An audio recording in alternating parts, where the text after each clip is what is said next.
আজকে আমরা এমন একটা বিষয় নিয়ে কথা বলবো যা শুধু একটা পাহাড় নয়, আমাদের দেশের জলবায়ু থেকে সংস্কৃতি মানে সবকিছুকেই নিয়ন্ত্রণ করে, আমাদের হিমালয়। একদম।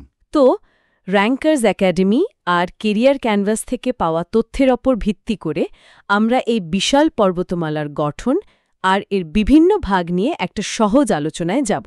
ঠিক। আমরা হিমালয়কে একটা জীবন্ত সত্তা হিসেবে দেখব। এর জন্ম কিভাবে হলো, এর বয়স কত, আর কেনই বা একে বিভিন্ন ভাগে ভাগ করে বোঝার চেষ্টা করা হয়, এই পুরো গল্পটাই আজ আমরা তুলে ধরব। চমৎকার। প্রথমে ভারতের সামগ্রিক ভূপ্রকৃতিটা একবার দেখে নেব, তারপর সোজা ডুব দেব হিমালয়ের জন্মকথায়। দারুণ। তাহলে ভারতের ভূপ্রকৃতি দিয়েই শুরু করা যাক। হিমালয় যাওয়ার আগে দেশের বাকি ল্যান্ডস্কেপটা একবার চট করে দেখে নেওয়াটা জরুরি, কারণ ভারতের ভূবৈচিত্র্য তো অবিশ্বাস্য। একদম। একদিকে যেমন রয়েছে বিশ্বের সর্বোচ্চ পর্বতমালা, ঠিক তার নিচেই রয়েছে বিশাল উর্বর সমভূমি, আমাদের দেশের শস্য ভাণ্ডার। ঠিক তাই। আবার দক্ষিণে রয়েছে ভারতের সবচেয়ে প্রাচীন পাথুরে মালভূমি অঞ্চল, পশ্চিমে বিশাল মরুভূমি, আর দুই পাশে তো উপকূল আর দ্বীপপুঞ্জ রয়েছেই। সব মিলিয়ে মোট 6টা প্রধান ভৌগোলিক ভাগ। হ্যাঁ, এর মধ্যে প্রায় 43% সমভূমি। 43%? হ্যাঁ, আর তাই ভারত এতটা কৃষিপ্রধান দেশ। আর পাহাড় পর্বত মিলিয়ে প্রায় 29%র মতো। এখানে একটা সাধারণ প্রশ্ন প্রায় গুলিয়ে যায়, পাহাড়, পর্বত আর মালভূমি, এই তিনটের মধ্যে আসল পার্থক্যটা কি? আমরা প্রায় শব্দগুলো একটার বদলে আরেকটা ব্যবহার করে ফেলি। খুব ভালো প্রশ্ন তুলেছেন। পার্থক্যটা মূলত উচ্চতা আর গঠনে। পাহাড় বা হিলস সাধারণত কম উঁচু হয়, ধরুন 1000 মিটারের নিচে, আর এদের ঢালও খুব একটা খাড়া হয় না। আচ্ছা।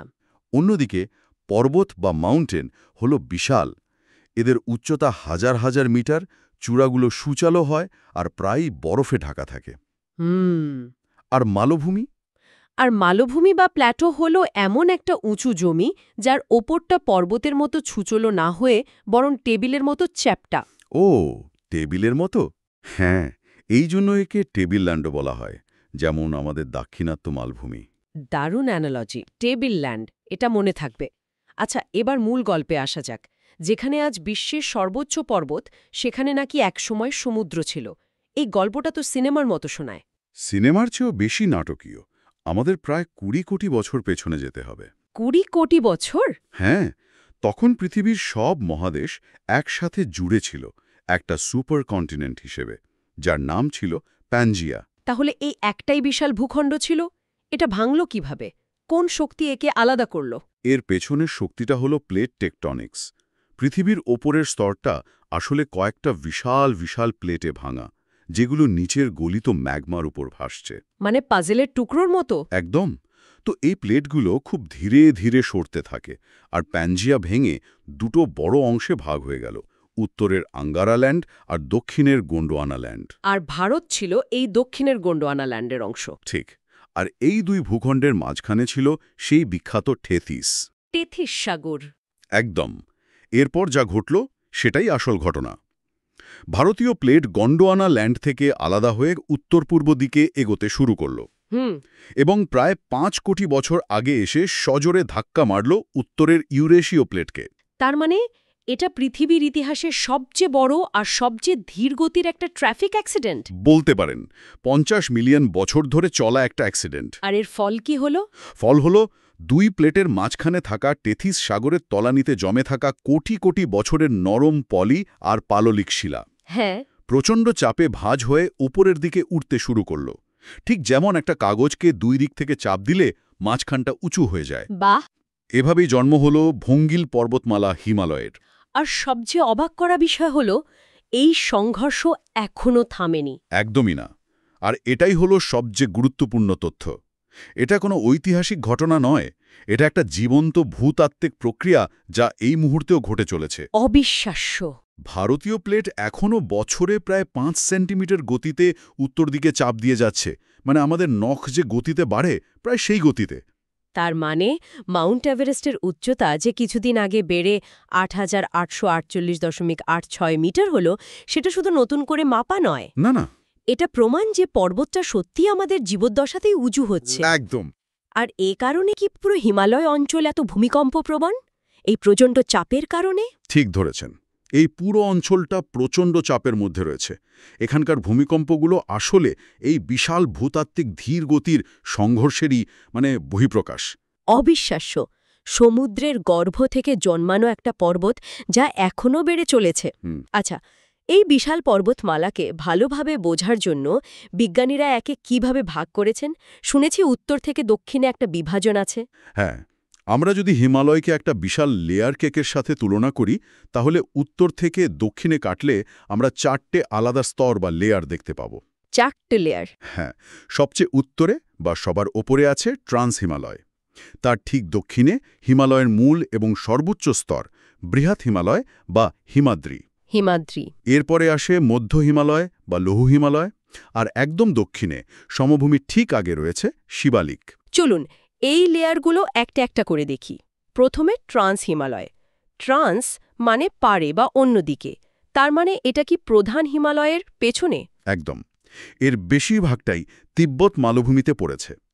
এর মধ্যে কয়েকটা বিখ্যাত পর্বতশ্রেণী হল কারাকোরাম, লাদাখ, জাস্কার আর কৈলাস।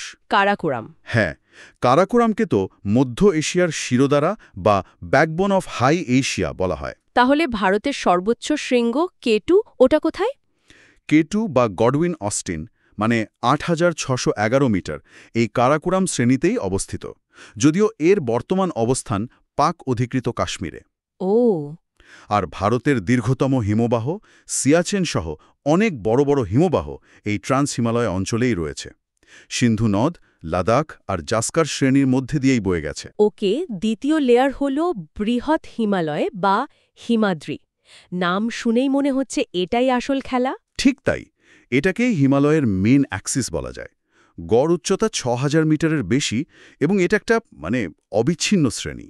অবিচ্ছিন্ন? হ্যাঁ, সারা বছর বরফে ঢাকা থাকে বলে এর নাম হিমাদ্রি। বিশ্বের সবথেকে উঁচু শৃঙ্গগুলো মাউন্ট এভারেস্ট, কাঞ্চনজঙ্ঘা, মাকালু, ধোলাগিরি সব এখানে। আচ্ছা, আমাদের পবিত্র নদী গঙ্গা আর যমুনার উৎস যে গঙ্গোত্রী আর যমুনোত্রী হিমবাহ, সেগুলো এই হিমাদ্রিতেই। আর হিমাদ্রির ঠিক দক্ষিণে তাহলে আসছে লঘু বা মধ্য হিমালয়। হ্যাঁ, এর উচ্চতা হিমাদ্রির থেকে কিছুটা কম, গড়ে প্রায় ৪,০০০ মিটার। তবে এই অঞ্চলটাই সম্ভবত আমাদের কাছে সবচেয়ে পরিচিত। কিভাবে? ও আচ্ছা, ভারতের বিখ্যাত সব হিল স্টেশন শিমলা, মানালি, মুসৌরি, দার্জিলিং সব তো এখানে। একদম। আমি দার্জিলিং গিয়েছি, আর এখন বুঝতে পারছি যে আমি আসলে লঘু হিমালয় দিয়ে ভ্রমণ করছিলাম, আর আমার সামনে উত্তরে যা দেখছিলাম সেটাই ছিল হিমাদ্রি। সেটাই ছিল কাঞ্চনজঙ্ঘা রেঞ্জ। এটা তো পুরো বেড়ানোর অভিজ্ঞতাটাকেই একটা নতুন আঙ্গিক দিল। ঠিক তাই, এই ভৌগোলিক অবস্থানটা বুঝলে বেড়ানোর মজাটাই অন্যরকম হয়ে যায়। এই লঘু হিমালয়ের বিভিন্ন জায়গায় বিভিন্ন নাম আছে, যেমন কাশ্মীরে পীরপাঞ্জাল, হিমাচলে ধৌলাধর। হ্যাঁ, আর নেপালে মহাভারত রেঞ্জ।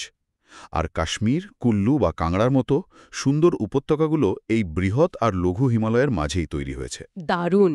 আর কেকের শেষ আর সবচেয়ে নিচের স্তরটা হল শিবালিক। হ্যাঁ, শিবালিক বা বহির হিমালয়। এটা হিমালয়ের সবচেয়ে নবীন আর সবচেয়ে কম উচ্চতার শ্রেণী, ১,১৫০ মিটার। এটা মূলত হিমালয়ের ক্ষয়ে যাওয়া পলি জমে তৈরি হয়েছে। আচ্ছা। তাই এর পাথর বা শিলাগুলো বেশ নরম আর ভঙ্গুর। নরম শিলা, তার মানে কি এই অঞ্চলটা কম স্থিতিশীল? ঠিক তাই।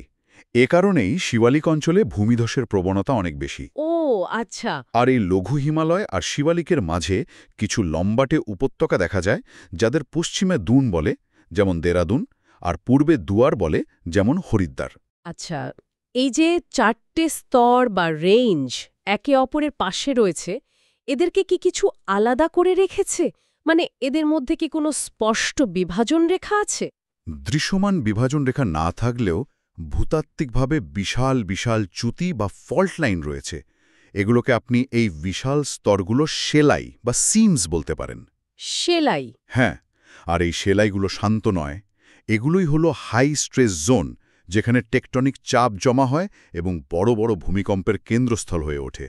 যেমন বৃহৎ আর লঘু হিমালয়ের মাঝে রয়েছে মেইন সেন্ট্রাল থ্রাস্ট বা এমসিটি। নামগুলো মনে রাখার চেয়েও এটা বোঝা জরুরি যে এই জোনগুলোই হিমালয়ের অস্থিরতার কারণ। একদম। পরিষ্কার হল। তাহলে উত্তর থেকে দক্ষিণে এই 4টে স্তর, এটা তো হিমালয়কে বোঝার একটা দারুণ উপায়। কিন্তু আমি তো পাঞ্জাব হিমালয় বা নেপাল হিমালয়ের মতো নামও শুনেছি। এটা তো তাহলে অন্যরকম একটা বিভাজন, তাই না? ঠিক। মানচিত্রটাকে যেন লম্বালম্বি না কেটে আড়াআড়ি করে কাটা হচ্ছে। একদম ঠিক। এটা হলো হিমালয়কে দেখার দ্বিতীয় উপায়। প্রথমটা ছিল সমান্তরাল শ্রেণীবিভাগ, আর এটা হলো আঞ্চলিক বা পশ্চিম থেকে পূর্বের বিভাজন। আচ্ছা। ব্রিটিশ ভূগোলবিদ স্যার সিডনি বুরাড নদীর ওপর ভিত্তি করে এই বিভাজনটা করেছিলেন। হিমালয়কে যে বিশাল নদীগুলো কেটে বয়ে গেছে, সেই নদীগুলোকে সীমানা ধরে উনি 4টে অঞ্চলে ভাগ করেছেন। এটা তো বেশ আকর্ষণীয়। প্রথম ভাগটা কি? পশ্চিমে সিন্ধু নদ থেকে পূর্বে শতদ্রু নদীর মাঝের অংশটা হল পাঞ্জাব হিমালয়। প্রায় 560 কিলোমিটার লম্বা এই অংশে কাশ্মীর, লাদাখ, হিমাচল প্রদেশ পড়ে।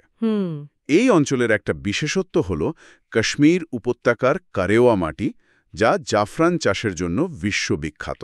কারেওয়া মাটি। আচ্ছা, শতদ্রু নদীর পর? শতদ্রু থেকে কালী নদীর মাঝের প্রায় 320 কিলোমিটার অংশ হল কুমায়ুন হিমালয়। এটা মূলত উত্তরাখণ্ড রাজ্য জুড়ে বিস্তৃত। ও, তাহলে নন্দা দেবী, বদ্রীনাথ, কেদারনাথ। হ্যাঁ, এই সব পবিত্র শৃঙ্গ আর গঙ্গোত্রী, যমুনোত্রীর মতো হিমবাহ সবই এই অংশে। এরপর নিশ্চয়ই নেপাল হিমালয়, কালী নদী থেকে তিস্তা নদী পর্যন্ত।